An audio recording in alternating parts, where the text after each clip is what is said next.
एक बार प्रेम से बोलिए वृंदावन बिहारी लाल की जय। तो श्रोताओं, राजा अम्बरीश और दुर्वासा मुनि की कहानी, आइए इनके बारे में जानें। क्या कहानी है इनकी, क्यों झगड़ा हुआ है इन लोगों में और किसने जो है विजय प्राप्त की और क्यों। तो श्रोताओं, अनेक विद्वान ऋषि, दार्शनिक तथा अध्यात्मवादी इंद्रियों को वश करने का प्रयत्न करते रहे, किंतु उनमें से बड़े कभी कभी विचलित मन के कारण इंद्रिय भोग का लक्ष्य बन गए। यहाँ तक कि विश्वामित्र जैसे महर्षि के बारे में आप लोग सुने होंगे। ये पूर्ण योगी फिर भी मेनका के साथ विषय भोग में प्रवृत्त हो गए। यद्यपि श्रोताओं, ये इंद्रिय निग्रह के लिए कठिन तपस्या तथा योग कर रहे थे।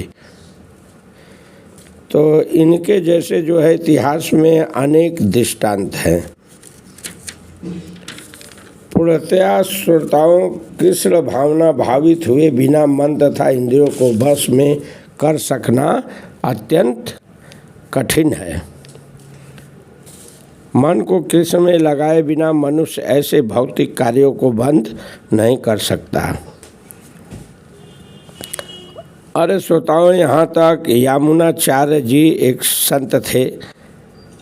इनका कहना है, जब से मेरा मन भगवान कृष्ण के चरणारविंद की सेवा में लग गया और जब से मैं नित्य नव दिव्य रस का अनुभव करने लगा, तब से मैं स्त्री प्रसंग का विचार आते ही मेरा मन उधर से फिर जाता है और मैं ऐसे विचार पर थू करता रहता हूँ।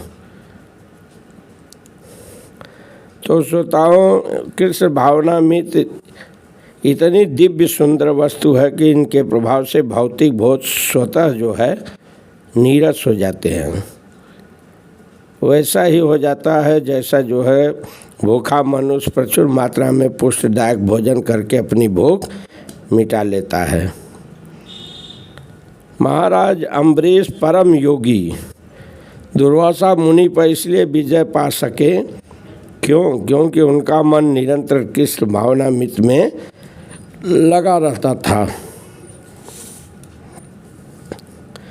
तो श्रोताओं, दुर्वासा मुनि और राजा अम्बरीश का झगड़ा हुआ। दुर्वासा ऋषि अम्बरीश पर क्रुद्ध हो गए और अपनी इंद्रियों को रोक नहीं पाए। दूसरी ओर राजा मुनि के समान योगी नहीं थे, किंतु वह कृष्ण के भक्त थे। मुनि के सारे अन्य आश्रय लिए, जिससे वे विजयी हो गए और इंद्रियों को वश में कर लिए। इसके पीछे जो है राजा में निम्नलिखित गुण था, कैसे वे इंद्रियों को वश में कर सके थे। ये श्रीमद् भागवत का प्रमाण है। श्रोताओं, राजा अम्बरीश ने अपना मन भगवान कृष्ण के चरणारविंदों पर स्थिर कर लिए। पहला मन। दूसरा जो है वाणी, श्रोताओं, भगवान के धाम की चर्चा करने में लगा दी। तीसरा श्रोताओं, कानों को भगवान की लीलाओं को सुनने में। और चौथा हाथ है, हाथ को भगवान का मंदिर साफ करने में। पांचवा आँख है, आँख को भगवान का स्वरूप देखने में। छठा शरीर है, शरीर को भक्त के शरीर का स्पर्श करने में। और सातवां नाक है, नाक को भगवान के चरणारविंदों पर भेंट किए गए फूलों की गंध सूंघने में। आठवां जीव को जो है उन्हें अर्पित तुलसी दलों का स्वादन करने में। और 10वां पाँव को जो है भगवान के मंदिर में जहाँ उन स्थानों की यात्रा करने में।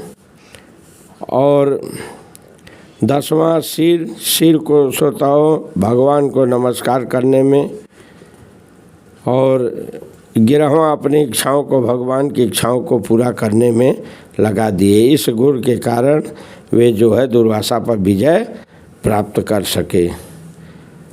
तो यही कारण था श्रोताओं, अम्बरीश दुर्वासा मुनि पर विजय कैसे प्राप्त किए। तो राजा अम्बरीश में एक गुण था जो है 10 इंद्री, एक अंतः इंद्री मन, कुल मिलाकर 11, ये जो है 11 के 11 जो है मन में बस किए हुए थे। यद्यपि दुर्वासा योगी थे फिर भी जो है ये असफल हुए, क्रोध के कारण जो है ये बच नहीं पाए और अंत में जो है इन्हें हार का मुंह देखना पड़ा।